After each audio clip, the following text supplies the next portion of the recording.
they're casting their own game. But we're in.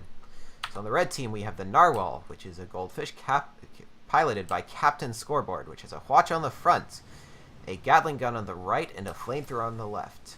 Meanwhile, the Pyramidion is the Ephemeral Moth, piloted by Merwin, which has a Gatling and a mortar on the front, alongside a Banshee and a flare gun on the side. And on the blue team, we got ship number 3, the St. Glaswegian Kiss, being piloted by Mighty Keb with a Gatling top right, mortar top left, Banshee on the left side, and a flare to the rear. And next we got a Goldfish, Denicker, being piloted by Sir Stefan with a Watcher front, Gatling left, and a Carronade right.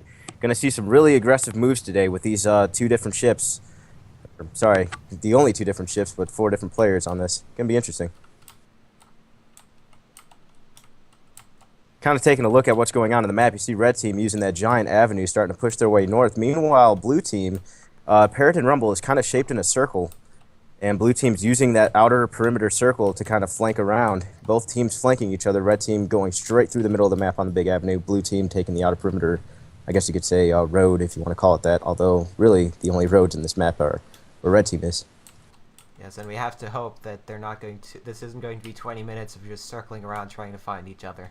It very well could be. Let's see if red team decides to make a sharp right, or maybe blue team make a sharp right and go straight down that avenue. That would be interesting.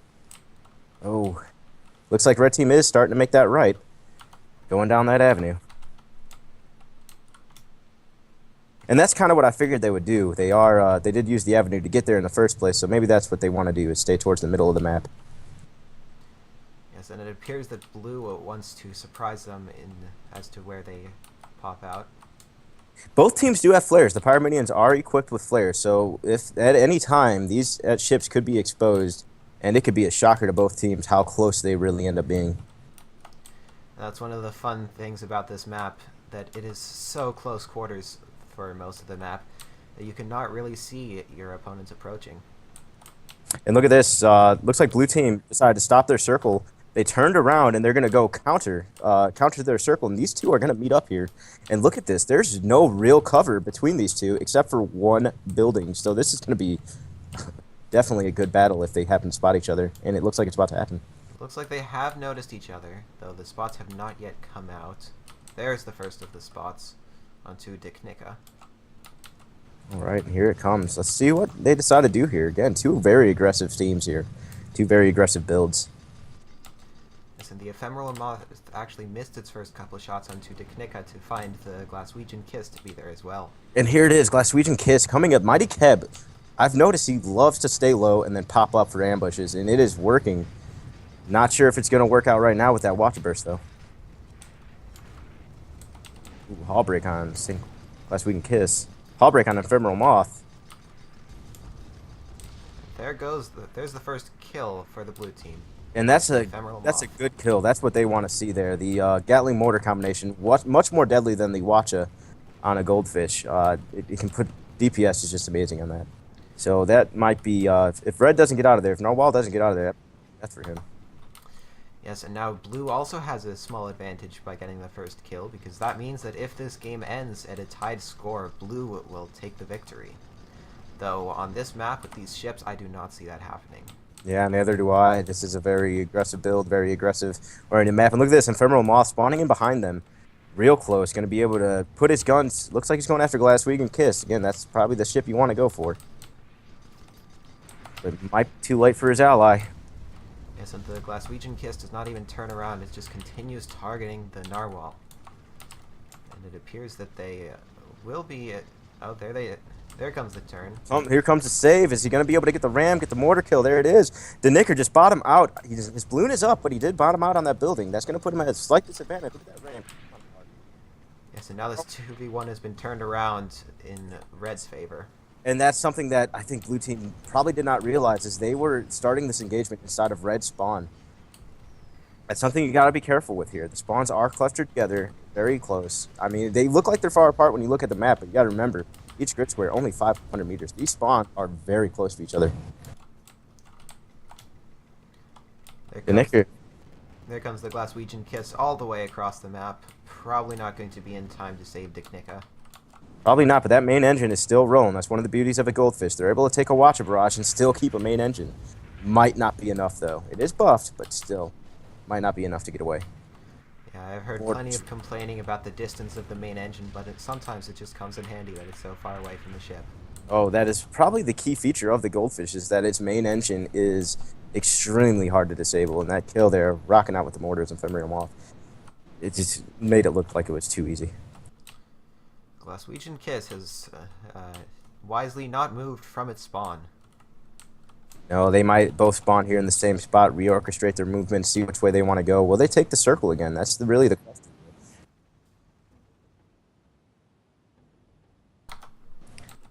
Pushing all the way over to their spawn and then starting the engagement there, it was really fatal to these two.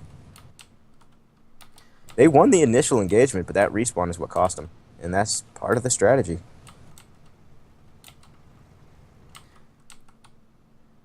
Looks like they're not going to be taking the circle this time. They might just go straight through, not to that first avenue they'll be passing, but to the second one, and then make that left. Let's see what they decide to do, though. And once again, Mighty Kev seems to be doing his strategy of staying low. And of course, as I say that, he starts rising up a bit. Well, he's kind of forced to rise up over that bridge, but he might go back low. It is a good strategy that works, and he seems to be really, really proficient compared to most other pilots. And really, when it comes down to that, starting low, using hydrogen to rise up and ambush, I mean, the pilot doesn't really have to do much except be aware of his surroundings and not hit anything. It's really the crew that make it happen. Rising up with hydrogen, especially with a buff balloon on any ship, make it very difficult to hit with a Gatling or a mortar or any weapon. There come out the spots onto the Narwhal and to Diknika. But the red team seems to be content in continuing their circle. Yeah, blue team went straight through. It looks like they might have spotted him. They are pointing their guns towards him. Yeah, there's spots going out. There it is.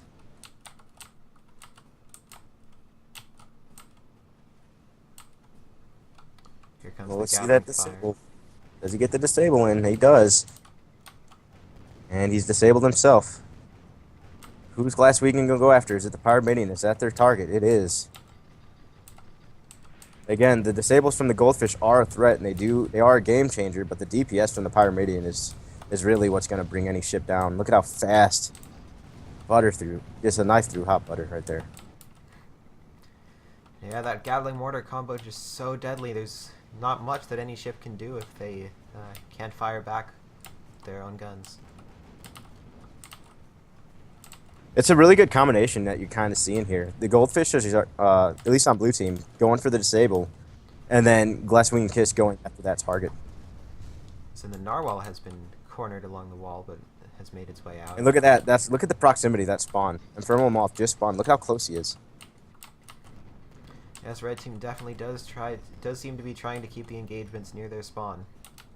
The spawns there's 3 different spawns on this map, and they're all close to each other. They're all within 700 meters. It looks like they're far away when you press M, but it's not. It's really close.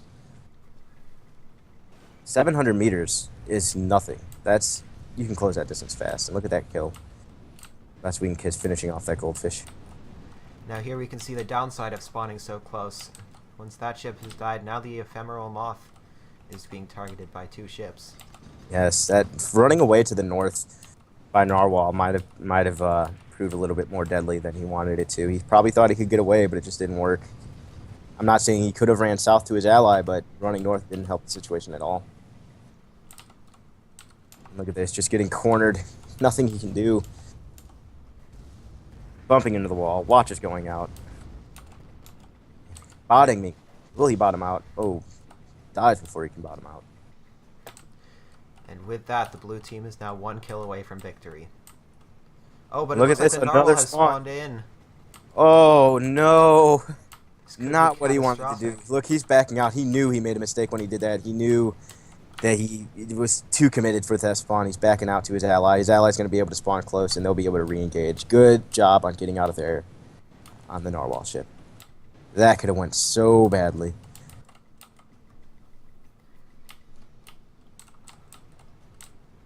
So it's still anybody's game at this point. Even with a 2-4 score, it can still be anybody's game. You see the blue team constantly making the same, not necessarily an error, but you see them still trying to engage within red spawn. Probably not aware they're in red spawn or just don't care. And look at that, a pause is ringing out. Let's see if the ship's captains can see that happen. Disconnect. Missing engineer on the goldfish. And the pause has come out now. And right as the pause begins, the player comes back.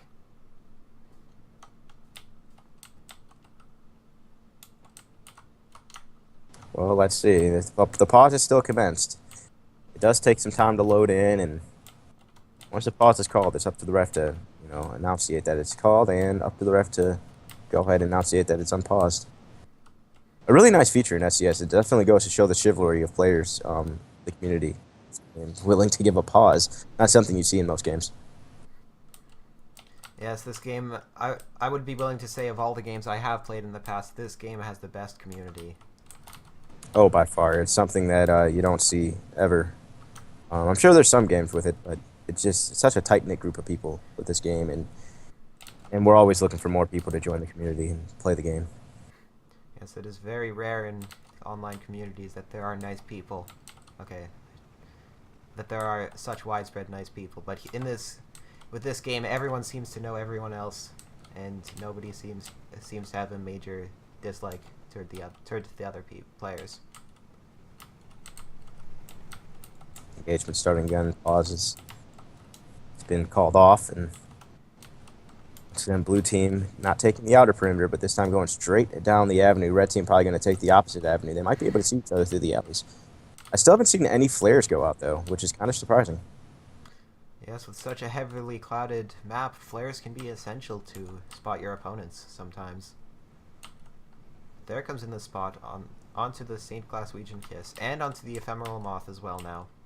Oh, perfect. So they were able to see each other through those alleyways. This is going to be good. Could this be the climactic end? Let's see what Narwhal decides to do. Exposing himself to the goldfish. No! Oh, I see what he wanted to do there. He does want to get that disable.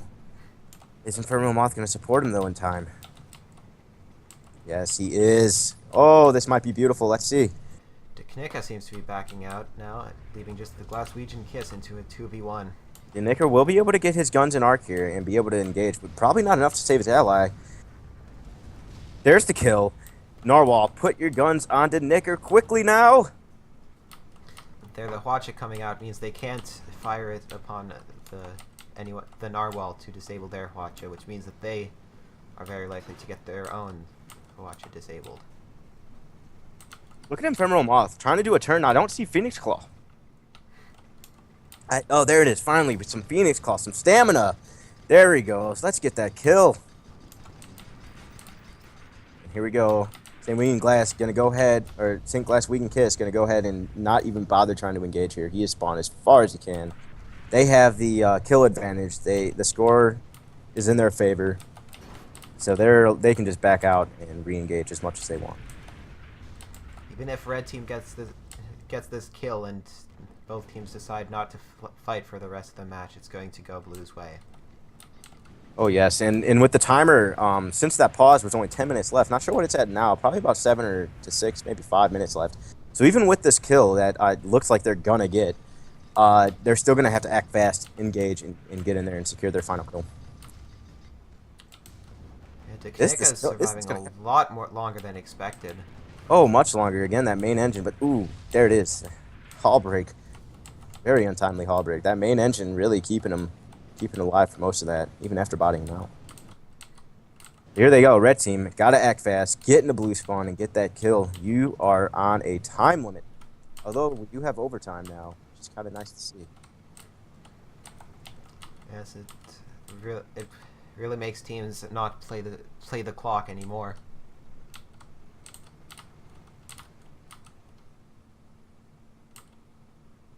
To be fair, I am guilty of participating in an SCS, but playing the clock, yeah, it got me a victory. It was quite funny, though. Yeah. Well, sometimes you notice that your ship loadouts just don't really work, so you have to hope to get the first kill and just try to avoid engagements. Okay, check this out. Red team, the wrong way. I don't know if they are not aware of where blue spawns, or if... I'm not really sure what they're doing here. but I hope they turn around. I want to see a good engagement. I don't want to see something where they're just shot in the back. It seems like they're completely unaware, all while I'm making a little bit of a love tap there with the building, and here come the Gatlings. It might be too late. Oh no. 4 versus 4, oh no. First kill in 4 this engagement. 4. Oh, and There there it it is, smashed against the wall. They were completely unaware that blue team was behind them. Such a shame.